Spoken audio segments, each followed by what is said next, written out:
The modern success playbook tells women entrepreneurs to scale faster, grow bigger, and stay visible at all costs.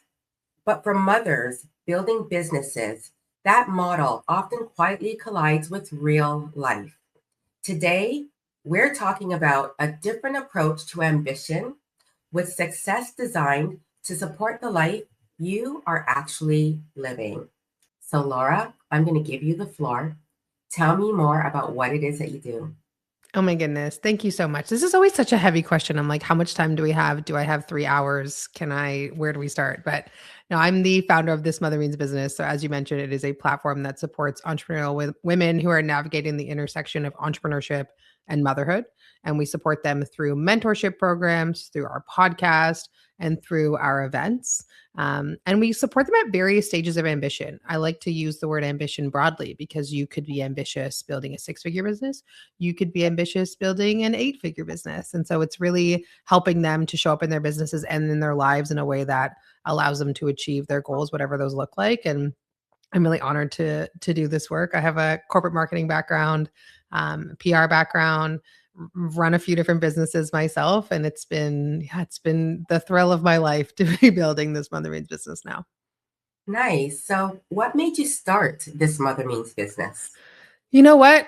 If I'm being honest with you, Dee, it was not completely an accident. It was not. This is one of these accidental business moments that happened. And, I owned a brick and mortar gym I bought a brick and mortar gym actually in 2015. And in 2020, when the world shut down for 2 weeks out of an abundance of caution, I was 8 weeks pregnant with my now 5-year-old son. And here in Ontario, Canada, gyms did not fare super well in with regulations and things like that. And prior to that, I had my corporate marketing background and I had my first daughter when I owned my gym. So I was about a year into owning the gym, had my daughter, really struggled with some of that transition of what does it mean now for me to be a mom? How do I run my business? Everyone said to me, congratulations, and sleep when the baby sleeps, and do you have a sleep training plan and all that stuff. Nobody said to me, hey, Laura, how are you going to run your business differently now that you're a mom? Hey, are you going to actually take a maternity leave? What's it going to look like? How are you going to support yourself? Nobody had those conversations with me. I didn't know any other moms that were entrepreneurs. And so I really, really, really struggled. I made a lot of mistakes. I did a lot of things wrong, mostly paid for it personally. My business did pretty well, but on a personal front, was not doing particularly well. And so when we made the decision to close the gym at the end of 2020, I moved my life online because at that point, or my business life anyway, at that point I had a 3-month-old baby and no income and needed to figure something out. And so I started with what was easy for me at the time, which was social media. I kind of came up through the corporate and PR world in a season where it was all about Facebook pages and Twitter accounts. And brands were letting the intern run the Twitter account and I was the intern. And so I got a pretty fast and furious upbringing with social media. And so when I closed my gym, I knew that I could kind of combine my two lives. I figured, you know what, why not help small business owners? Because I know what it's like to be a small business owner, do a better job of filling the funnel in their business through marketing, through Instagram, through social media, and the tools that are available to them, because we know that there are so many business owners that are incredible at the work that they do and terrible at marketing themselves for a myriad of different reasons. And so started with that and was doing that work. And through doing that work, I was having so many conversations with women who are facing these really unique struggles being a mom. And I kind of had this moment where I looked around and I realized, about 90% of my clients are moms. And we're not just talking about what we should be posting on LinkedIn or Instagram.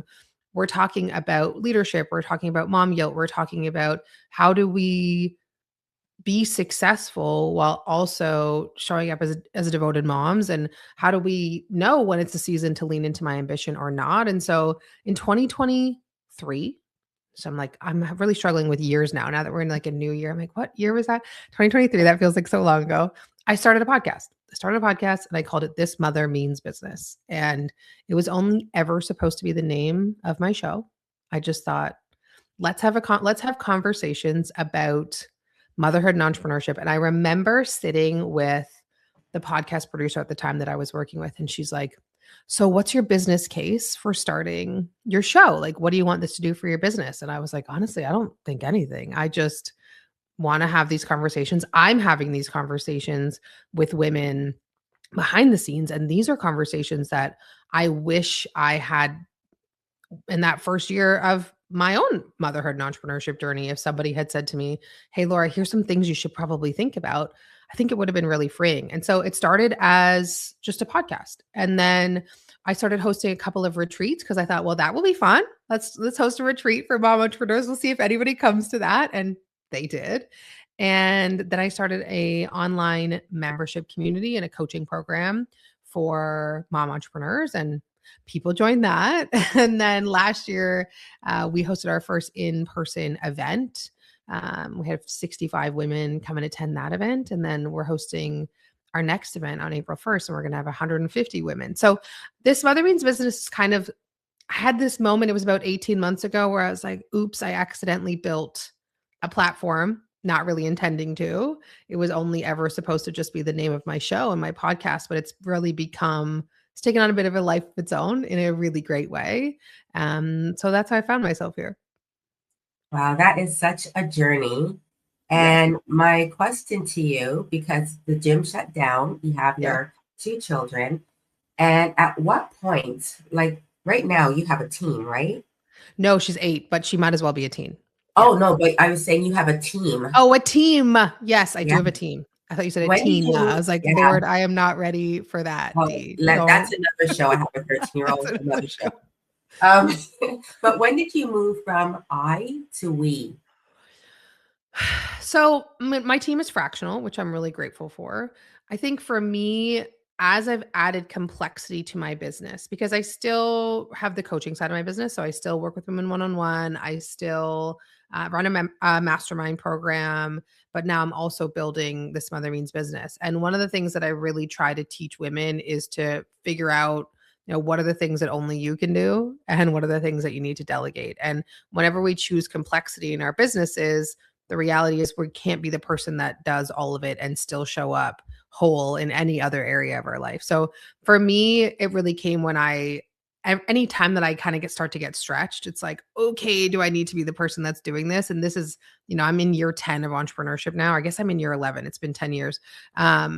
And I'm pretty good at catching myself in moments where I'm like, oh, this is not a task that I need to be doing. But as far as when I started, relatively early, I brought on a VA. I outsourced, my bookkeeping and accounting basically immediately because that's not my thing. And that's usually one of the first things that I recommend people outsource in their business. But I brought in a fractional VA relatively early on. Basically, I think when I started my podcast, because I just needed help getting that out the door. And then my team's kind of grown from there. So now I have someone that helps me on the event side. I have someone that helps me on the more of the mentorship side. But anytime I'm in this moment of growth where I feel a stretch or I'm frankly working a lot more hours than I want to be or typically, and I start to question, why is it that I am all of a sudden working so hard? There must be a way to simplify this. That for me has always been like an inflection point where I've looked at, where can I add team into the mix or delegate something to someone on my team that's already there. Okay, thank you. I know that hiring is often like a scary part. I want to take a moment to say hello to Leah. Thank you so much for joining us, Leah. And she makes Spotify code podcast tags as well. And I have one of her NFC smart tap tags. I said the name right. And I have it. And whenever I go out and I network, I just tap somebody's phone with it and they open up my LinkedIn account. So thank you so much, Leah, for joining me. Yes. So cool. Amazing. She's amazing. So, Laura, I'd love to know that the women that are working with you, why did many of them start a business? And then what would you say would be one or two things that have become a rude awakening for them? Mm-hmm. Oh my goodness, so many things. Why do they start? So I think there's a lot of women that choose entrepreneurship after they have children because they recognize that actually, this whole corporate thing really isn't made for me, right? Or it's certainly not. I think about the school schedule. What if school starts at like 9:15, ends at 3:00? Like that doesn't align with corporate hours. And so there's a lot of women that choose entrepreneurship for the freedom. They choose it for the flexibility that it brings. I think for me, I was an entrepreneur before I became a mom, and I do have a fair number of clients who chose entrepreneurship before then. And usually that's for a different kind of freedom, right? They choose that for time freedom. But a lot of women choose it because a lot of moms choose it because they want to be present with their kids. They want to be able to go on these trips with their children. They want to be able to be there for pick up and drop off. They want to choose to be present and be fulfilled in that time. I mean, I think about myself. I grew up in a household where I almost never saw my dad. He was always working, and saw him on the weekends. And a lot of women just don't want that because that's not how we want to raise our families. And so that's the biggest reason. And then, I mean, everybody has their own individual motivating factors. Some people it's impact and things like that. But I think time freedom is a really big one. For me, freedom of my mind is a really big one. But you asked me, what's the biggest rude awakening? I think the biggest rude awakening is it's a lot more work than you think. Yeah. And I think so, like, especially if you're a person that consumes a lot of online content, and there's a lot of these content creators that will tell you how easy it is. Just do these 1, 2, 3 things and you can start an online business or a service-based business or whatever that looks like. But entrepreneurship is a lot more work than you think. And while yes, it can allow for time freedom and it can allow for you to be more present with your children, it can also very easily become something that consumes you in every waking moment outside of that time that you have.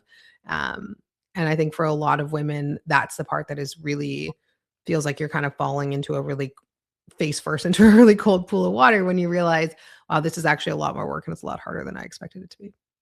Yeah, absolutely. And I remember back to my days when, I decided to become an entrepreneur. Well, my goal was to get a job in the marketing department.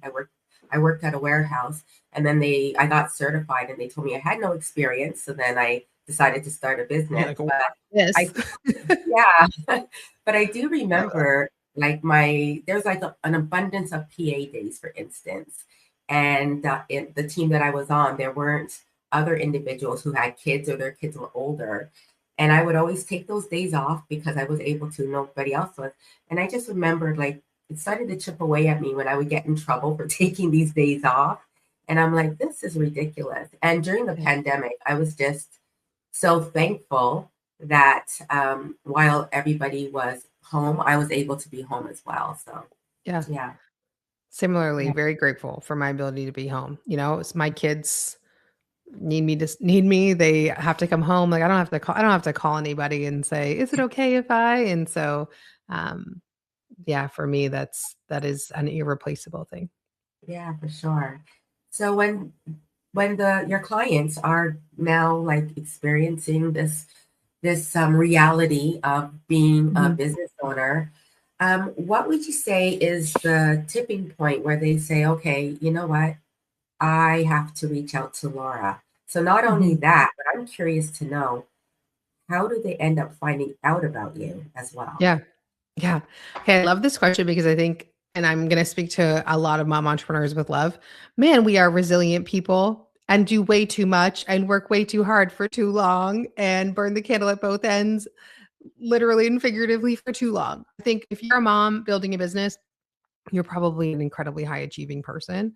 And and every woman that that I have ever worked with, I always think to myself, man, I wish that I had started working with you 6 months ago or a year ago because you've been doing this for so long. You've been pushing yourself at this unsustainable pace for so incredibly long. Um, and so usually that's where I find women. They find me in this season where they're probably making some money, but they feel a bit like they are flying a plane that's on fire and they're trying to be the pilot and put out the fire and also deal with the customers in the plane and be the cabin crew, like everything. And so usually that's where they come to me. They come to me in this season of being like, okay, there are some things working externally, but internally, like this is not working. And I need to be making more money for the amount of effort that I'm putting in, or I want to make the same amount of money and I need to be putting in less effort personally. Yeah. Because I think when we start a business, we tend to most of us bootstrap it, right? We Oh my bootstrap it, goodness. we do everything ourselves, and that works for a little bit until it doesn't. And I usually meet women at this stage of the when it doesn't.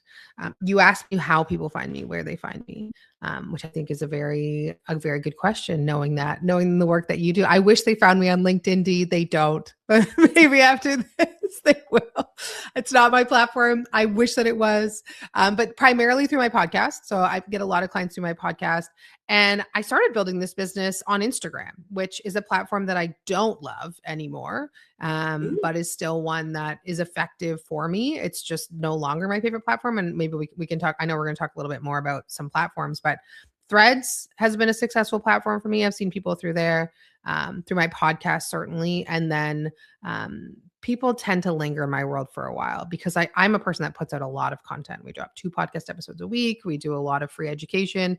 So people will typically come into my world through my show, through my social media, onto my email list. And then we hang out in email marketing world for a little bit until they're ready. But I get messages all the time from women who say, I've listened to your show for a year and now I'm ready. Or someone I've never talked to will message me and say, your show's really helped me over the last 2 years. And I'm like, thank you for messaging me now. I wish you had messaged me, uh, 2 years ago to tell me, but those would be my primary ways that people find me. And then certainly at my events, right? Anytime I do an event, anytime we do something in person, it's a nice opportunity, a very easy way to get loud and loud quickly. Because all of a sudden, a lot of people are talking about this thing. I shouldn't call it easy though. Event is not easy, but it is a big way to get loud and loud quickly. So that's been effective for me too. this happens to be my favorite question because it allows for the audience to learn more about the fact of they could always like check out other platforms instead of Yeah. being on just the ones that they're comfortable in. And a lot that you've mentioned, like the podcast, for instance, I would assume that the descriptions, things like that, that's really good for search engine optimization too. Yep. You have a podcast and you reach like thousands as well. So it's pretty cool. Yeah. So, yeah. So I see that Toby has joined us. And Toby, welcome. She says flexibility is key. Even with kids into university, that was the catalyst for me. Yikes. Thank you for That's sharing. That's one thing that I love that you named that because one of the things I love about my show is that I get to talk to moms at so many different seasons of motherhood, or people parenting at different seasons of parenthood. And, my kids are 8 and 5. And I had this story that I told myself that, oh, when they get older, it will be easier. But anytime I talk to someone that has teens or young adults, they're like, no, it's not easier. The time is different. Like they don't need you in the same way. It's not like my 5-year-old saying, can you pour me a glass of water? Can you get me this snack? Can you do this for me? But the emotional toll is a lot different. And the type of what's required of you like mentally is a lot different. And so, yeah, I have discovered through the show and getting to talk to parents at many different stages is that it never really gets easier. It's all No. hard. It's all challenging. It's all amazing, but the demands just change.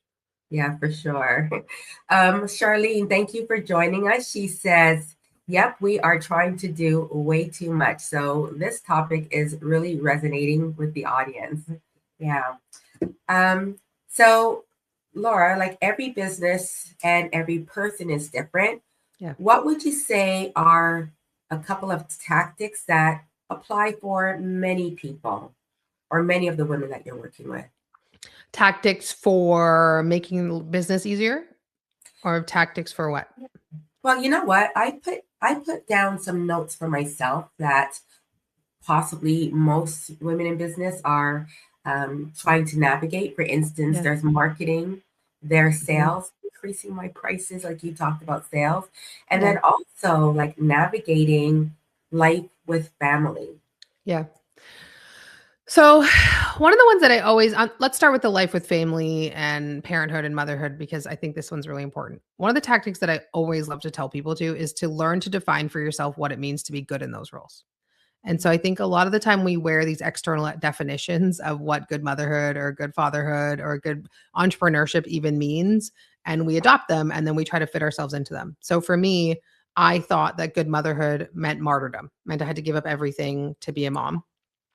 But then I also believed that good entrepreneurship meant martyrdom, meant that I had to give up everything and sacrifice everything to grow my business. And so I was simultaneously trying to wear these two definitions that just were impossible. It was impossible for me to give up everything in all of these areas of my life. And so for me, learning to redefine what it actually means for me to be a good mom, which might be different from you. And that doesn't mean that I'm not a present mom, because I am, but I know that I can't be with my kids 24/7. That would be terrible for all of us. I have to be able to pour into the versions of myself that need tending to as well. The friend and the athlete and the horse lover and the person that loves to be outside in nature and frankly just wants to be alone sometimes. Like, I have to be able to tend to those pieces. And so for me, being a good mom means that sometimes my kids are in spaces with other people and I'm not there, and that other people get to love them, and that I don't need to be omnipresent for them, that I don't have to be the person that takes them to every single appointment. Their dad can do that, or partner can do that. Good motherhood for me is I can be present in the moments that I have with them, and I can be where my feet are and be fully aware and attentive and plugged in, but it doesn't have to be all the time. And there are other women that might hear that and be like, no, it has to be all the time for me. And that's okay. But the sort of tactic that I want to share is, like, you get to define what that is for you. And same for entrepreneurship, right? Your version of entrepreneurship might be, I'm going to work from 6 a.m. to 10 p.m. every night, but that's not mine. That's not my definition of good entrepreneurship. My definition is, am I achieving my dreams? Am I making this as simple as possible? Am I working as hard as I can in the windows that I have? And I allow that to be enough. And so, your definition of that might be different, and that's okay. But, when we try to fit ourselves, I'm really good at contorting myself into other people's definitions of what things should look like. But being able to free that, I think, is the most important, if we're talking tactic, thing that you can do as a parent running a business, is landing on your own definition of what good means, and then ignoring any external voice that might disagree with you. Because as long as you're pure in your intention, as long as you're aligned with that, the way that you move, then that's enough. That's perfect. Right. So I would say that on sort of on that piece. And then, when we think about marketing as a parent, if we're going to talk about it from that perspective, I think understanding what your minimum viable marketing is really important. And it's really easy to want to be everywhere and do all of the things, right? You can have a podcast and you can go live on LinkedIn and you can post there every day, and you can be on Threads and you can be on Instagram and you can run ads and you can start a Substack. Like, that is, you can be on YouTube. Like, there's so many places you can be, but you can't be everywhere because it's exhausting. And so Mhm. understanding for yourself, what is your minimum viable marketing stack? What are the things that actually move the needle for you in your business?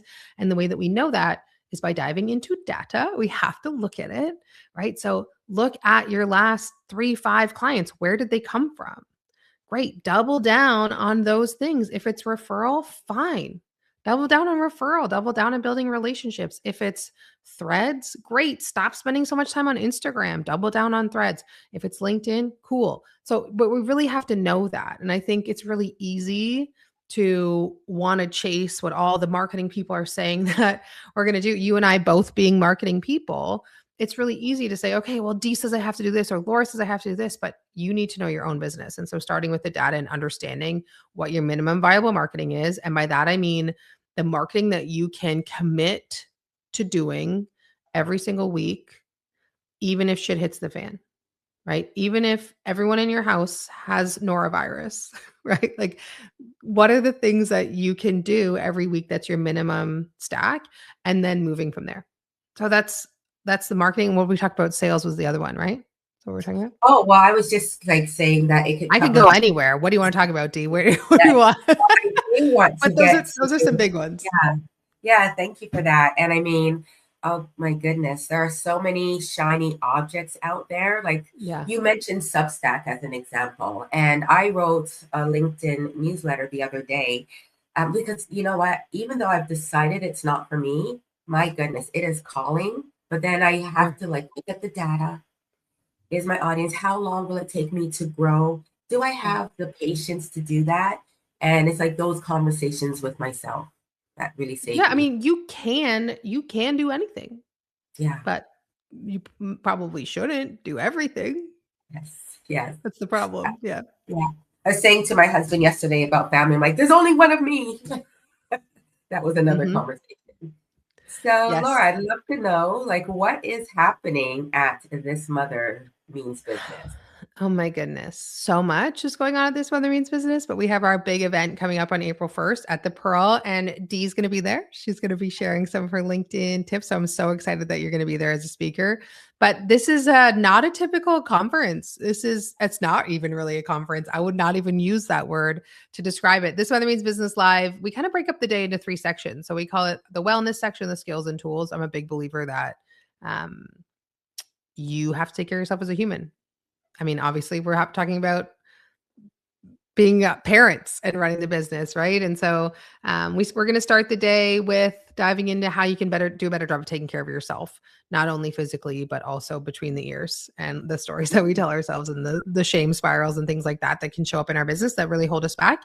And then we're going to have some conversations around skills. So skills that we need to hone and develop as entrepreneurial moms to achieve success. And then we're going to dive into some tools where Dee is going to be there to shine on some of the tools that we can actually use to make our business easier. But it's a really intentionally developed day. There's a lot of choose your own adventure moments. It's an opportunity to network. Networking is so important to me. I really believe that your network is your net worth. I know we hear about that all of the time, but it is very, very true. And so my goal for everybody that comes is to leave with at least 3 to 5 new friends and new contacts that they can strategize with. And we're going to be really intentional about that. But we are so excited about this day. There's 150 women coming. I was saying to you earlier before we hit record, I sent a message to my team, the events team, and I was like, can you believe 150 people are actually coming to this thing? And they were like, yes, we can believe it. Can you? I was like, I don't know. But yeah, you know what? The energy around it is so beautiful. And I really like a rising tide lifts all ships. And I can't wait for us all to rise together in this room. I'm really looking forward to it. And I noticed that I had a couple of openings on my calendar. And I'm like, oh no, I have to like block those entire days Yeah, off because block I have those. no time to answer any calls. But I am really looking forward to the day. Now, we kind of alluded to this one, but I Yeah. love to ask my audience, my guests, like, what is your favorite social media platform? And Laura, it doesn't have to be LinkedIn. I mean, it's not LinkedIn. I would be a liar if Okay. I said I've been on LinkedIn the longest though, Dee. I've been on LinkedIn the longest. So maybe I'm just like the most loyal to LinkedIn. It's LinkedIn. I need to do better. I need to come. I'm going to come to your session during this Mother Means Business Live so I can learn. I try to show up on LinkedIn. It's hard for me. You know what the platform I like the most right now is Threads. And the reason that I like Threads is Me too. because it's really low lift. It's really low lift. I've also been able to talk to people that I don't think I would be able to talk to on other platforms. So I have been able to connect with people that probably would have ignored my DMs forever on Instagram or even LinkedIn. So that there's been an accessibility that's changed on LinkedIn in a way that I really enjoy. I also just get to think a thing and then post a thing. I do have a strategy behind Threads, but I also there's a part of it that just like kind of feels fun. Like yesterday, my son came home and announced that a boy in his class named him, threw up on the floor at school. And so, I just went to Threads and talked about that. I'm not going to make an Instagram or a LinkedIn post about that, but we get to commiserate with some other moms. There's just I feel like a really strong sense of community on Threads, which I really enjoy. Have had some clients come through Threads, so we like that too. But yeah, also the networking and just proximity to folks has been really interesting. I've had some incredible guests on my podcast that have come through Threads. Actually, Dr. Tracy, who is one of our keynote speakers at this Mother Means Business Live, I think she's got I want to say 500,000 followers on Instagram. Well, we became Threads friends, and now she's speaking at my event. So Right. that's been a really cool platform for that. I am intrigued by Threads and I open it like maybe 3 times a week. Like not on, well, in the evenings I get onto Instagram. So everyone calls me Dee, but Yeah. my real name is Denise. So Denise shows up on social media and just does the mindless scroll. And now Yeah, that too. Instagram is sharing with me, like, you might want to see this. So I go onto Threads and I see you, and I have a few other friends, and those who are on Threads, they really love it. Right now, Yes. I'm incredibly intrigued, but what I'm thinking about is like, I don't understand how it works. Do people find you with the algorithm? So I'm going to take some time, like throughout the summer, to learn Yeah. more. I just don't have the bandwidth for it right now, but I'm just very intrigued, and I've seen you pop up, and I can't help but to like some of the things. Yeah, and the And you comments know are what? usually like fiery. Oh, I am a little fiery on Threads. I'm quite a bit more fiery on Threads than I am any other platform. I think that some of it's your personality. I think Threads works really well if you're a person that's a little bit quippy, that you like maybe you like to write, which I do like. But I find a platform like Instagram, I find it to be very performative, whereas Mhm. Threads really doesn't feel that way. It feels very like a lot more like you're hanging out at a coffee shop with a bunch of internet strangers. So I do like it, but you are right. I'm much more fiery on Threads. Maybe I should bring some of my fieriness to LinkedIn. I don't Yeah, know. yeah, you're quite fiery, but I love it. So, Laura, I'd love to know if you could share a word with me that your clients feel once they've started to work with you. Yeah. So I'm going to share a word with you that is, and the word's confidence. But it's funny because as a business mentor, it's not my favorite word to use because it's a hard word to sell, right? When we Mm, think as a marketer to be like, well, I'm going to help you feel more confident in your business. Um, but I think a lot of us lack that. Right? A lot of us lack the confidence and clarity. And am I moving forward in the direction that I should be moving in? Is this going to be ultimately profitable? Is this even doable? And so yes, while I absolutely help my clients make more money and do it without burning out, I think the prevailing feeling is confident, is in knowing that, that all those doubt stories that kind of show up as we build, which I mean, I'll be honest, they still show up for me from time to time. Anytime we do something new, there's a story of doubt. I mean, I just shared when I was like, I can't believe 150 people are coming to this thing. Like, what? But I think confident would be the word because there's so much risk and so much fear in entrepreneurship. And if I can mm, help my clients to feel like actually this might feel a little scary, but I'm confident that this is the direction that I'm going to go in and I'm seeing the results, then that for me is a win. Great, thank you. So we're coming up to the end, Laura. I would love to know, and I think the audience would love to, especially as we watch the replay, where can Yeah. we continue to follow your journey? Well, you can connect with me on LinkedIn. I'm here. I think I'm Laura. Am I Laura Sinclair on LinkedIn? I was like, I don't know if I'm Laura Sinclair or Laura Connor. I think I'm Laura Sinclair on LinkedIn. Connor's my maiden name. It just took me a really long time to shift my LinkedIn over to it, but I'm there. You can also come and hang out with me on Threads. I'm at It's Laura Sinclair. You can also learn about This Mother Means Business at thismothermeansbusiness.com. You can listen to This Mother Means Business podcast wherever you listen to podcasts. Or if you're an Instagram person, I'm at It's Laura Sinclair on Instagram as well. Thank you so much. And just to say, I'm in the middle of like one of your recent podcasts, and it talks about being in seasons. And I was like, yeah, that's okay to be in a season, D. So I'm It is finishing okay to that. be in a season D. Thanks for listening. That means the world to me. It really Yeah. does. Well, thank you again so much. And everyone, thank you so much for tuning in. And if you have, I'm going to be actually sharing some of the links that Okay. Laura spoke about. So you can check them out. You got to check out the podcast as well. I'm going to share her Threads account, by the way, because you got to see her on Threads.